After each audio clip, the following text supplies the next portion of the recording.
Me. I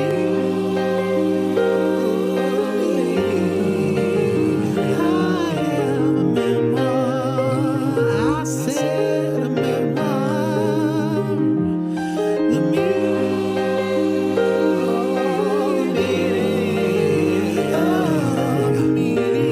meaning of Mariah Carey. Hello, Emily. Welcome back to Me. I Am a Memoir, the meaning of Mariah Carey, where normally we go through Mariah Carey's delightful memoir. But the last time we read a chapter, she was talking about the making of the Emancipation of Mimi. So we are now listening to the Emancipation of Mimi. This is Interactive. the second side, or the second disc, because we've listened to a lot. Finally. And now we're going to listen to a lot more. So let's continue to break it on down. Break me on down. All right, on to the first track of this disc of the vinyl of the sides, which is One and Only, which was the first listen for me, written by Mariah, Twister, and Samuel Lindley. When I first listened to this, I feel like this is a nice companion piece for Shake It Off and We Belong Together. Yes. Like there's something about it, like production-wise. It also gives me a little bit of Dilemma by Nelly and Kelly. Yes, it does. And I think Twister was like, this is my chance. I'm going to triple rap. I'm going to rap to the power of Mariah. I think he is in the Guinness Book of Records for being the fastest rapper. Really? Because I was like, we're giving Buster in. I think there's the other song actually more so. Yeah, But yeah, Twister was like, I'm gonna. Twister like trips along and it's kind of like, I like the counterpoint as well, because Mariah is singing a slow kind of very sensual song. Yeah. And then Twister comes in as like, like, whoa, what is happening here? And I like that counterpoint. It's, But yeah, look, I didn't have many notes on this one, and there wasn't much to find either. So I think it must have come together easily. Yeah. And here it is. This has been one of the ones that's kind of surprised me listening to it again, because, the back half of this album is often overshadowed by the huge number of hits at the top end. That you kind of go, oh, this song is also really good. Like if this song was on Charm Bracelet, it probably would have been a single. Yeah, definitely. Like, if this song would have obliterated everything on Rainbow. I'm lying, because Mariah's theme is on there, and that's the best song ever. Can I interject with that? That song has been in my head lately. Of all Can't the take songs. that away. Mariah's theme. It is. Yeah. That is a shower song for me. That is as the water starts cascading down. They can say, "Oh." Well, because I remember saying, like, I think I gave it quite a high, maybe even infinity, but I needed to listen to it when I was in a moment. Yeah, which hasn't happened, but it's just been sneaking in there. Yeah, like when it sneaks in there, you need to turn it on. Also, see if you can go and find one of the dance mixes where they just go, "We're just gonna play the key change over and over with the dance beat." I am considering when we get to the end of all of this, I thought we were going to do the remixes album, but I think it might just be your remixes playlist. Yeah. It goes for 4.5 hours. My remixes playlist, which is just... But I might have to come up with some rules. 70 12-minute 12-minute 12-inch remixes. Oh my God, I'm going to hate it. You are. No, I'm going to be like 6 minutes and under. No, there's no good ones under 6 minutes. You've got to do the full 12 minutes, like the Junior Vasquez. Full 12-inch. With the sirens going. Oh my God. I'm real nervous. It's all going to... Oh, all right. So what was your score for this one and only? One and only, I think, slips just a tiny bit under infinity. Okay. Like I say, I think that's the weight of all the infinities preceding it. Yeah, it can only take I don't think it's a bad song. I think it's just it's 5 and point infinity. It's still getting its passport sorted. Yeah, like yeah. it'll be allowed in. Yeah, it just needs to do a little paperwork. Yeah. It's the backlog is Yeah. what it is. Look, I gave this one a 4.5. So I was like, yeah. And again, and there was a little TBC on this one as well, so we'll see where it goes. You know what else I think you were like, why I think this album is just speaking to you so much? It's because there's barely a song over 4 minutes. Don't worry, I have. And when they do go over 4 minutes, it's like by 1 or 2 seconds at the most. Yes. Don't worry. This gets a mention in my overall thoughts. So you worry now. There was much appreciation. On to another song that doesn't go for 11 minutes. Circles, which was our first listen for me and, of course, mentioned in the book. Yes. Written by Mariah and Big Jim Wright, who we love. This one, I feel... balances out what I was concerned about earlier, which is the slight whiny yell. Yeah. But what she does that makes it work is she pulls back. Yeah. She's like, I'm going there, but not the whole way. Don't worry. Yeah. And I think that helps it not get to that point where my ears are like, help. And I mean, never for Mariah would my ears be like that. Just the pitch. Yeah. And so I think that allows me to hone into the actual melody more, and actually vibe with the song more. And you know, we love the whistle moment towards the end. We always love a whistle moment. We love a whistle moment. I love a good hook, like a running around hook. Yeah, like. And I think this one did have those melodic things that I really like. Yeah. And the second listen was even better. The first listen, I was like, this is good. And then the second one, I was like, okay. I think the first listen, the expectations were too high because I'd heard of this song. Yes. So listening to it again this afternoon, because of course, on top of all of it, when I'm listening the first time, I'm trying to take notes. Yeah. And so I remember, whereas I was able to just sort of sit on the beanbag and just listen. I was like, well, I don't remember that. This is good. Yeah. How do you feel about the circles? I'm interested that you say this because this has structurally and the kind of vocal choices she's making has a kind of 4th of July vibe to it. Yeah, look, there's actually a couple of songs that have the Underneath the Stars artists. Yeah. But it's the good bits of Underneath the Stars that I do like. Yeah, and I'm surprised you enjoyed this as much as you did because I was like, it feels like a more kind of like grounded, you know, those songs are very airy fairy. I'm imagining love kind of songs. Yeah. 4th of July and Underneath the Stars, whereas this one has like, and again, you know, we're talking about someone who's 15 years into her career. She's got a lot of experience. And she's only 12. I know she's barely breathing. She's a fetus, but she's, you know, there's a maturity in the writing for this, like that those two songs don't have. Those two songs are like sound like they could be written by a teenager for a teenager. Yeah, dreaming about something. Yeah, no, and I noticed the lyrics on this one where I was like, well, I like the way that this literally circles back around. Like, how funny that, But it's true. That just goes to show it's not that I dislike Underneath the Stars or 4th of July. There's just things that I don't quite click with or things that I don't quite connect to. And I think some of it is that slightly... people might say that I was a princess, but I wasn't a little girl, you know? So I don't always connect to some of those. I thought gay men and 12-year-old girls had more in common than gay men and lesbians. I'm somewhere in the middle of that spectrum. But I was just I had other issues. So I wasn't dreaming of sort of, I was dreaming of being loved by anyone. Yes. Not just a romantic. I was like, can anyone give me a hug, please? So I didn't have that thing of like the prince coming to rescue me. I was on my own, darling. I was like, there's no rolling around under these stars for me. Whereas this one feels more real. It's like, oh God, you've got me running around in circles. I'm confused by the whole situation. Yeah.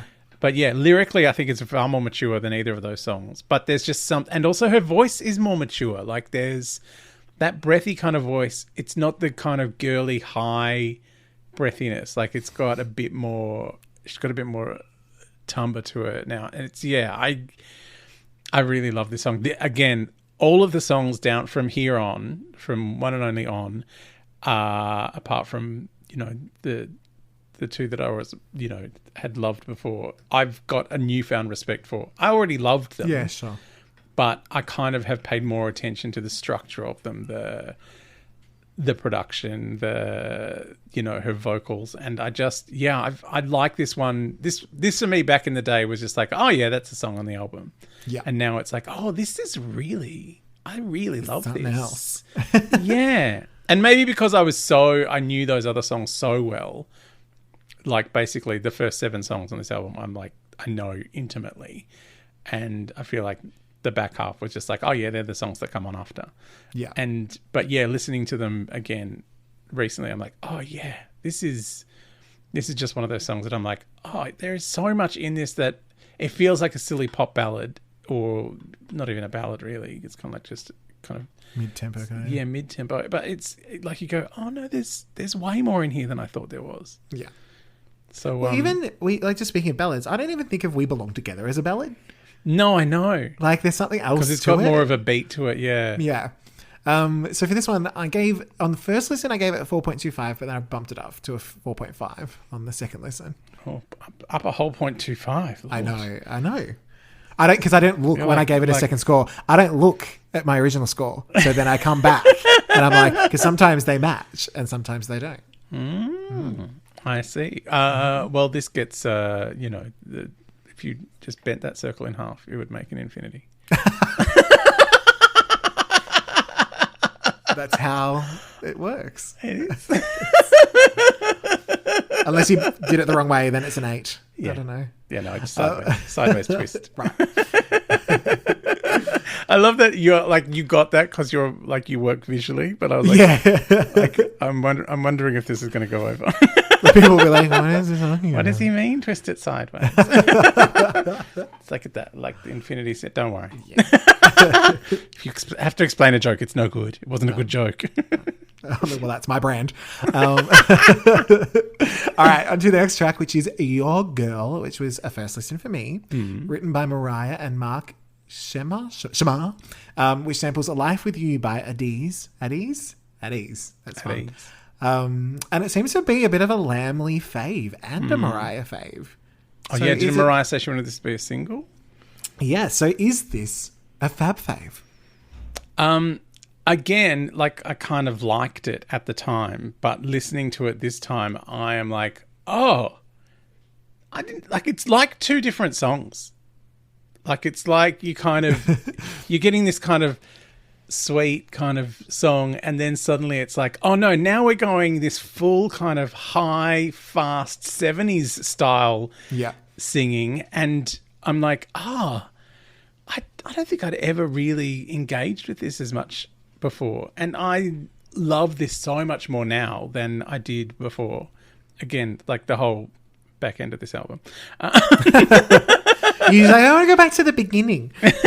But yeah, this is because the last few songs I kind of like. This was, on the last few albums we've kind of said there's a few songs in the middle. You're like, no, this feels like the filler. Like this could be anything. Yeah.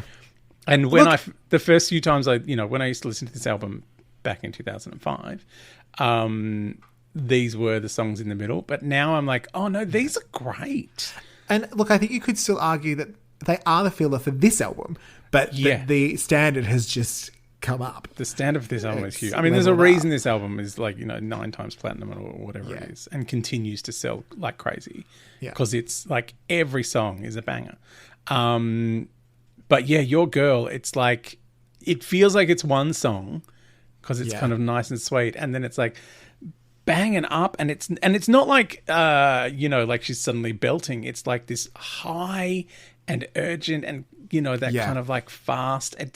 I really love it. Like this is another one that's kind of stuck in my head well after the album's finished. When you said urgent, that's literally the main word I have with this song. Funnily, like I kind of felt the same thing with the almost like, I don't want to say a disconnect, but it does kind of feel like 2 different songs. And I think on the first listen that I was like, what? But then on the second listen, I was like, oh no, it's there's an urgency to it that's getting leveled up. I what did I say? Sometimes I was the producer brain wanted to level it out. Yeah. Go, no, one comes down and one goes out. What is it? And there is that little bit of a yell, but because of the urgency, it makes sense. Yeah. So I'm like, oh no, Feels natural. I'll allow this. But I do have to give you a little warning in the realm of The chorus. because when I was listening to it, I was like, what is this reminding me of? The chorus, the urgency in the chorus. And there was two songs. And one of them I figured out is This Ain't a Scene by Fall Out Boy. Oh, yes. Where they're like, it's goddamn MySpace or whatever they're singing. Yeah. That gave me that kind of urgent, like it's a call to arms kind of thing. Yeah. But there's a song called Unconditional by your favorite, The Corrs. Oh. And I would urge people to go listen to the chorus. It's a relaxed version of this chorus. And but I did want to give you that little warning. I got a text message the other day from Vaya, who I work with at Hard Quiz, asking what was the cause question that we did that had. So we had the options of, I forget what it was, maybe about an instrument that they play, or maybe it was playing the record. I think maybe it was around about the recorder or something. I can't remember what it was. It was a Tom's round, so it was like your four options is like, which member of the Corrs did this? Yeah. And it was like, what are the girls' names? Andrea, Sharon, and Caroline. Caroline, and the fourth option was the brother. The male one, yeah. Like that's how we put it on the screen. It was like the three names and the brother. I kind of feel bad for him because I don't feel bad for him because he's he's a lunatic. But physically, he's not an ugly guy. No, but compared to the sisters, it's like, look at the are ugly one. Stunning. And it's like, crazy. Who used to do stand-up about it? It's like, it's like the dad's gone, no, take your brother with you. I don't want you to get in trouble. Yeah. Absolutely. One of my favorite discoveries ever was looking at Pavarotti and Friends, which Mariah did. Yes. And that there was a year, which might have been the same year, but there was a year that he sang with Celine Dion. Yes. And the Corrs. Yes. And then there was people doing solo bits. And so Celine came out and did My Heart Will Go On. Mm-hmm. And who was doing the recorder bit? But Andrea Corr and her tin whistle. Yeah, tin whistle. Holy crap. It was a roundabout whistles. Was it? It like, who plays the tin whistle? Right. In the Corrs. There the it Corrs. goes. Now I remember. Oh my goodness. I nearly scream cried. Yes! I was like, if I sang that song, there's only one person I would allow to play that part, and that is Andrea Corr. Andrea Corr and a fucking tin whistle. You got to get it. Oh my god! But yeah, so I'm glad that I got to use that warning for the first time since we implemented it. All right, so for this one, your girl, I gave it a 4.25. 4.25. Mm-hmm. We're not dropped very low yet, have we? No, you haven't gone under 4. It's I've been impressed. Yeah. This is like, again, this probably once upon a time was in the 4 to 5 realm, but after enjoying it so much this last week, it's infinitized itself. It just happened. Like this whole, I think I've only given one non-infinity so far. Yeah. Yeah. That's just a fact. All right. On to the next track, which is I Wish You Done Knew, which is a first listen from me, written by Mariah and Big Jim Wright.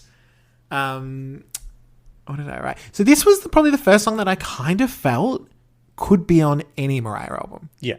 This feels like, very traditional Mariah. Very traditional. I did like the spoken word bridge. Yeah. I love a rap from Mariah or a sexy, breathy, like I'm going to seduce you moment. And that kind of made it feel kind of, because I mentioned that there's the audience cuts, but that made it feel like a live moment. Yeah. I didn't love the clapping. I kind of felt that it was canned clapping. Yeah. I was like, had they have done it and had a real audience, fun. It's sample clapping. It's it's and like any sample in a song. It took me out of it a little. Like me with the C. Yes, this is my weather. Charm bracelet, yeah. Yeah. You know, and I realized after this, into I have legitimately written a song that has rain in the background. Oh, you hate me. No, but I did it before. But I was listening to the demo, and I was like, "Oh no, he's gonna hate it. He's gonna hate it. He's gonna hate the weather. Get this weather shit off my radio."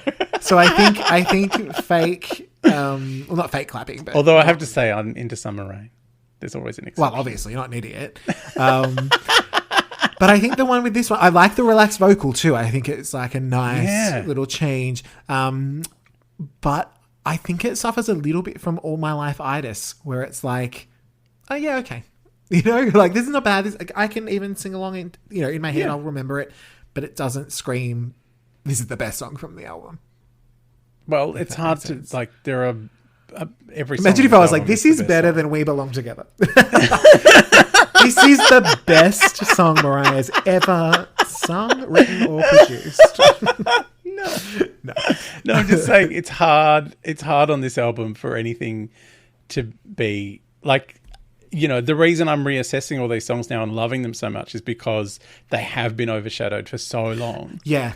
By so many big, great songs. And I almost wish that maybe one of those big, great songs had been pushed back on the track listing to let these songs shine, if that makes sense. I think like if you listen to them without, like, I think some of them now have attached, you know, cachet from being outside of the album, and maybe that's what I'm missing. Like I'm wanting one more in there that I can go, oh, that's my little touchstone. But yeah, no, I love this. I love that it feels like a nod to old school Mariah, and I love that it's just Mariah and Big Jim Wright on the piano going, let's get this thing done. Let's just make this. This is, you know, I can make this shit. This is great. Yeah. No, I love this. And I love her, like, her voice is, there's kind of towards the end of the song, she gets almost a desperation in her voice, like, which is a quality I've not heard before. Like, it's almost like a vulnerability. Never desperate. Yeah, exactly. Right. Like, there's a vulnerability to her, even though it's a strong, big vocal. There is something kind of, so desperate in her voice towards the end, like that kind of like pleading, needing someone to understand. And I think she really, you know, like, you know, as far as you can act while you're singing, I think she's done a great job of that. Like at the end of this song where you just go, oh, I believe you do really want this person to know. Yeah. Maybe it was that thing of, we've talked about it before, where sometimes when it's a song that maybe could have been on any album, she's like, I'm going to give it one twist. Yeah. Where I go, you know what? This is why I couldn't be on another album. Because I wasn't vulnerable yet.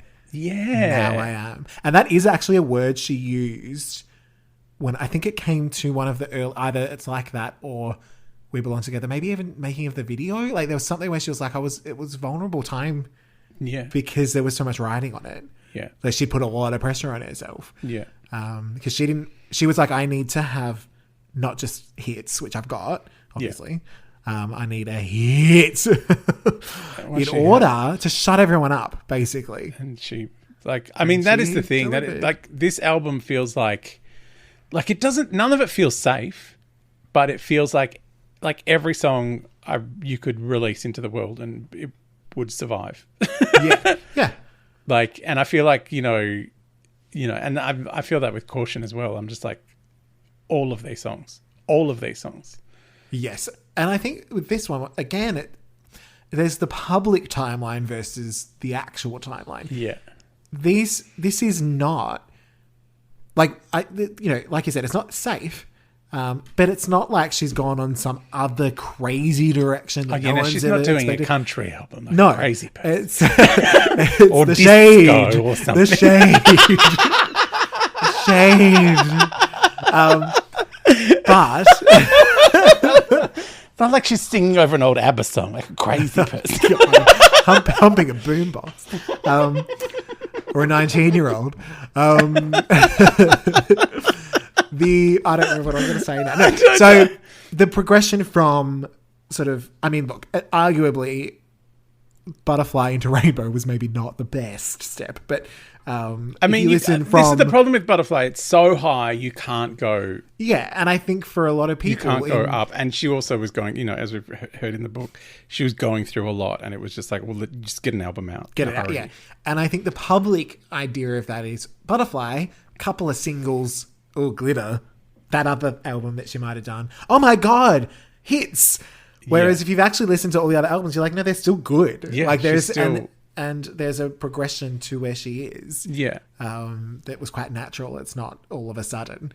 But, people are dumb. That's it's this song, like this album is just like wall-to-wall songs that you go, that you can't ignore. There's like, I feel like there's like, we are way down the bum end of this album now. And I feel like there's been no filler. No. Like, like you go back to Music Box, which is, one of my all-time favorite albums, but there are at least 4 songs on there that I could live without. It would have been a really great EP. Yeah. Like a really great EP. Yeah. All right. So look, I still gave this a 4.25. Yeah. It gets infinity for me. If anything in the fours for me is an infinity for me. Yeah. That's how this works. On to the next track. On the floor. I mean, to the floor. To the floor. To the floor. Don't know how I could have confused that. First listen for me. Written by Mariah, Pharrell, Chad Hugo, and Nelly. My one concern with this song, yes, and I wonder if you are aware of it, I can't not hear Tilt Your Head Back. Oh, really? Yeah. No. But it's not Mariah, it's Nelly. Yeah.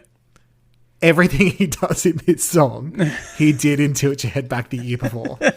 I think he was in the next, like the next studio, where they were recording, and I think it was maybe Pharrell was like, just come on in and like we got Mariah, like have some fun, which is heaven. Get him in there, and he's like, oh shit, I've got to impress Mariah. Remember that hit I had last year? I'm going to do what I did on that with that person that she doesn't know. One of the people she doesn't know. And so I feel like that slightly tainted this song for me. That's all I hear. I didn't even know that song. You don't know that song? My Nelliness was Hot in Here. Sure. Because it was huge. Yeah. And also it was like my anthem, because like I know it came out in the winter in Australia, but I was in Edinburgh when that was huge, and it was... Can you do it in a Scottish accent? I was in Edinburgh, and it was... hot in here. It's getting hot in here. No, I can't. No, you can't. No, turns out... No, I can't. It's getting hot in here. You got to when you're Scottish. But different parts of Scotland have different accents, so I'm just. Oh, that's why. Yeah, because that was a different part. Yeah, that's from Paisley. Yeah, that's mainly what. I was doing a Glasgow accent. No, I wasn't. Yeah. But yeah, it was summer and it was hot. Like it was like, it's weird to think of Scotland where it freezes and there's snow all the time. Yeah.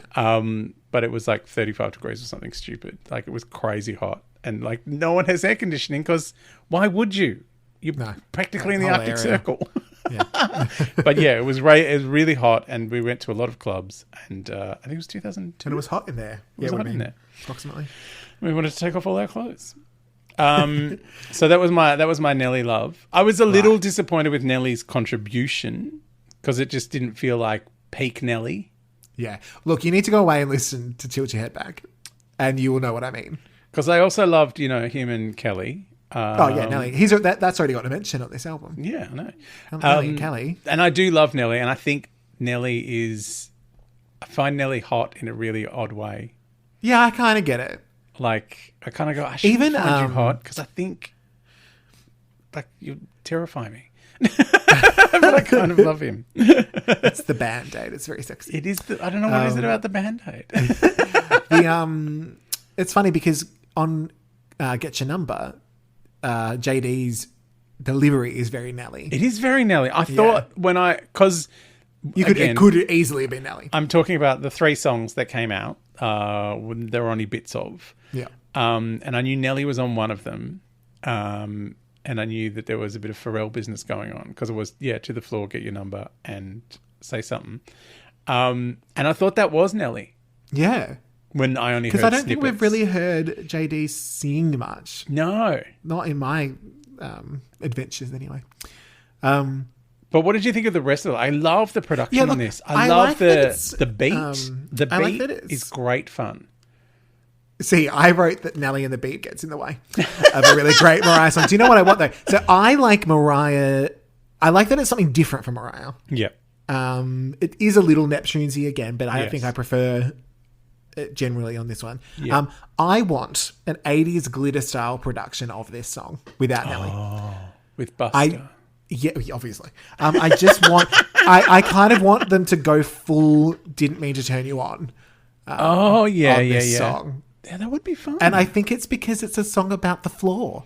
I keep feeling like floor. it's a stamp clap, not a, getting sweaty in the club vibe. So I'm like, I need a dance remix of this, please. Yeah. But make it 80s and big hair. Big hair. That's what I would like. And then I will be to the floor. So yeah, it was by no means, like my score is still a 4 to 4.25. I'm in that ballpark. Yeah. I love this. I kind of, yeah. This, I feel like I'm in your world of just inside infinity instead of just outside. Yeah, sure. So this is cusp, but in. Yeah, just kind of got through customs. Yeah. But yeah, I love Nelly, and I didn't think Nelly brought as much to this track as I would have hoped. Like it's... Yeah. Well, that's because he copy and pasted his own song onto it. Yeah.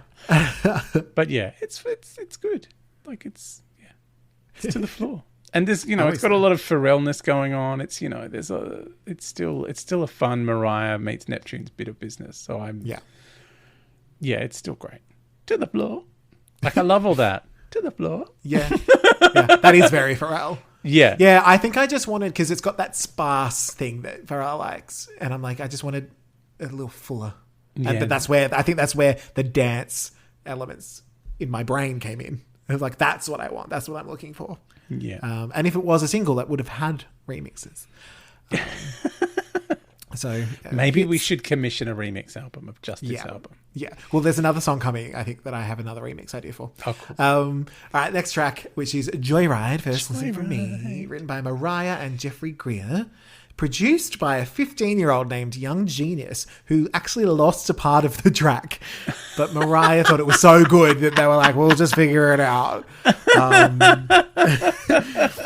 But I just thought that was cute. Like, he was probably 15. He's probably like, oh my God, I'm doing a Mariah song. Oh shit, I accidentally trashed the vocal on that mix. Oh, no.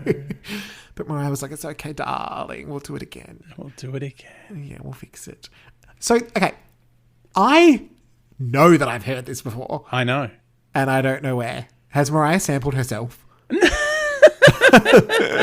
the chorus, I was like, I know this song. How do I know this? I've never listened to this album. It might have come on. Maybe Spotify suggested it to you one day. Maybe it was a shuffle moment. Yeah. I think it's one of her nicest vocal deliveries on this. I think 15-year-old Young Genius did a really good job getting the track, her vocal, it all working. The one thing that didn't make any sense to me about this song is the title. Yeah, I know. It's weird. Because 2 reasons. One, We Found Love makes so much more sense. Yeah. But also, it's quite a romantic... Like, the I don't know who actually the male singing in it. Like, but there's the male vocal on the chorus. And it gives a bit of a romantic vibe. And I think just literally, when I think of a Joyride, I'm like, that's not romantic to me. Like, I think of it as like a fun, frivolous thing. But... Or you, like, maybe... Like, I feel like this is a sexy time song. Yeah, see, almost. I was thinking of this like a joyride as in, the Tunnel of Love. Oh. Where you go on the big swan in the little boat ride. Right. And then it's actually scary in there and you hug each other. And I think that's what it was. Like, in my head, I'm like, that doesn't quite make sense to me. I feel the title's a little... almost like... also because when you hear Joyride, you think, hello, you fool, I love you. It's Roxette. I love it, Roxette. That is a song called Joyride, which was hello, you fool, I love you. Come and join the Joyride. Oh, I do know. Yeah, okay. No, do you know what I think I've decided? I don't know the ins and outs of this. I've decided that Mariah had a little unicorn book where she writes her lyrics. And she's like, I would like to write a song called Joyride. So they go into the thing and she's like, I've got this phrase in my head. Let's write about that. And then they wrote this song that isn't really making any sense around it, but it's fine. Yeah. I think that's what happened. Now. That's what I've decided. But I just kept calling it We Found Love. So that's now what it's called. And I love the kind of, again, it's got that sort of underneath the stars, I didn't hate it. and you didn't hate it. Like it's got that same kind of vibe, that same kind of sweet vocal. I think it's because it's just on the not, because I think we talked about it before where sometimes when you I think it was, what's the song from Butterfly where she also did it with, was it Brian on the greatest hits on the number ones? Oh, Whenever You Call. Yeah. I love the solo version. It gets a little sappy on the other one. Yeah. This avoids sap. Yeah. It's just enough. I don't even know who the guy is. Do you know who the guy is? Because I don't. So it's almost, he doesn't need to have a personality. It's more that he's just... It could be maybe. Mariah doing a man voice. Why not? Let's say it is. It's Man Raya. Maybe it's Young Genius, and they're like, no, we can't credit you because you're 15. Yeah, that's creepy. But look, I mean, that's a pretty small issue for me to have. Really, it's just the Joyride name just didn't make much sense. But it's a really sweet worked song for me. I gave it a 4.5. It's Joyfinity. Right, Ridefinity even. Yeah. Look, if it was called We Found Love, it would have been Lovefinity, but. Yeah. Missed opportunity. Okay,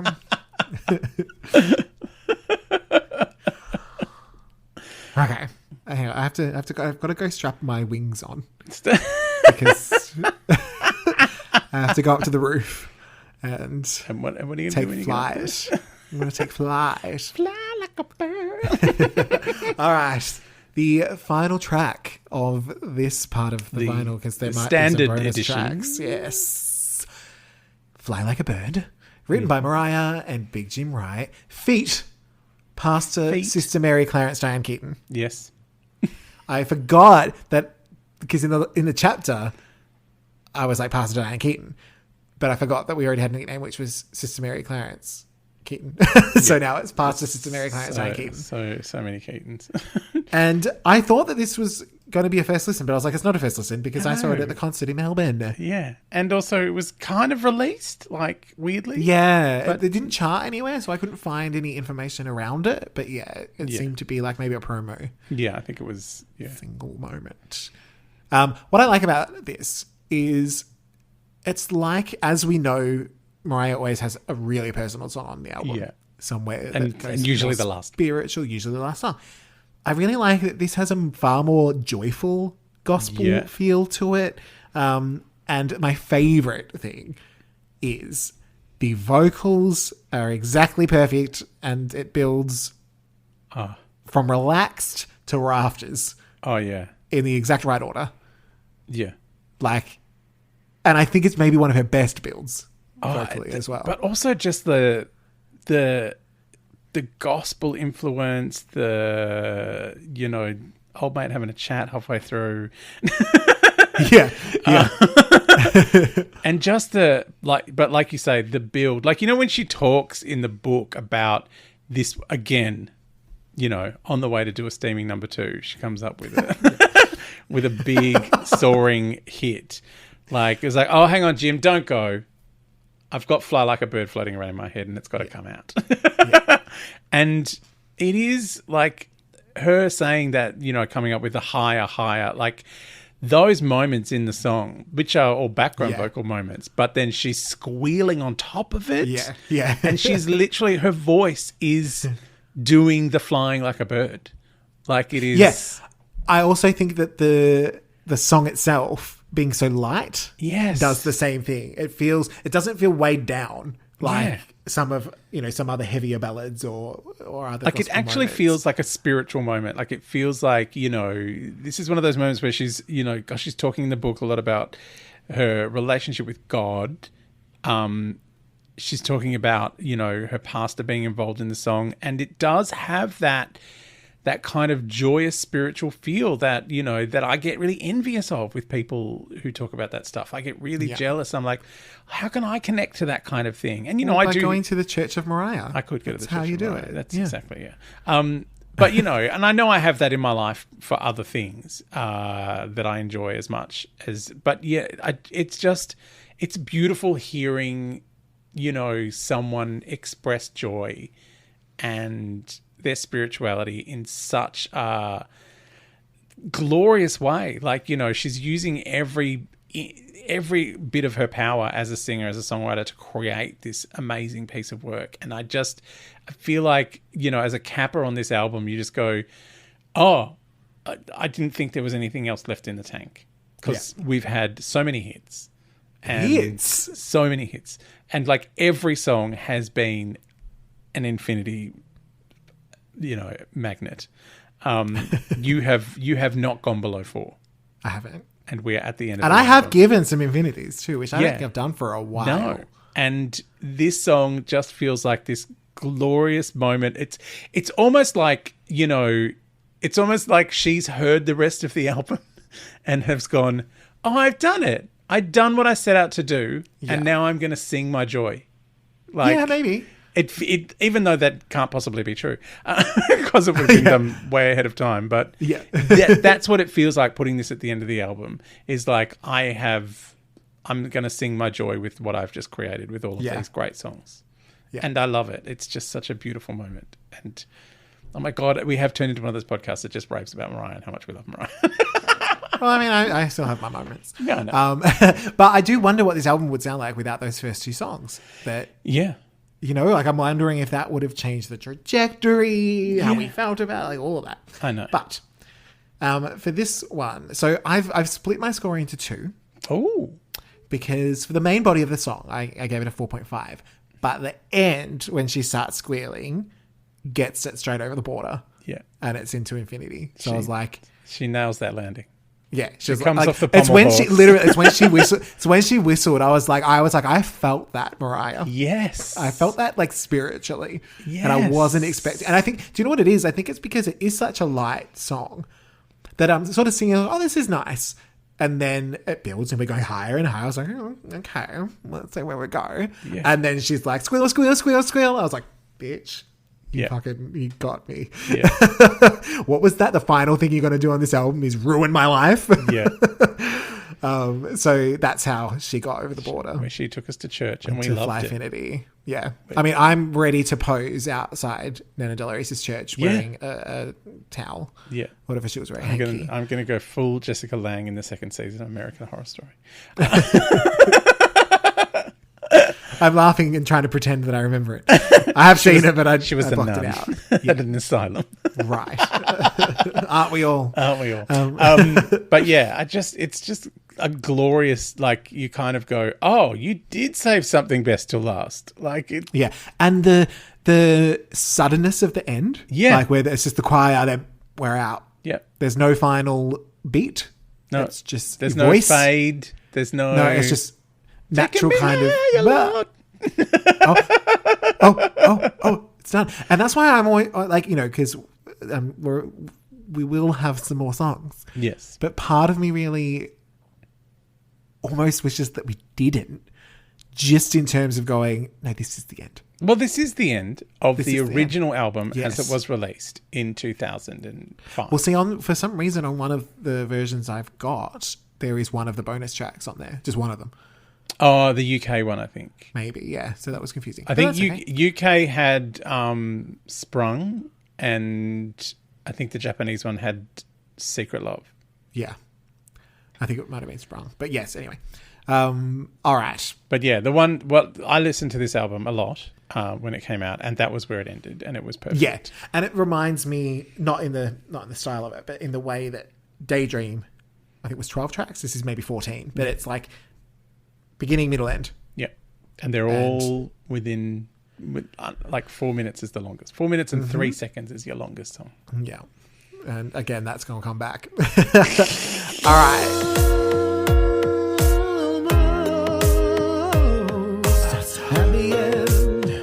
At the end of the podcast. Podcast, baby.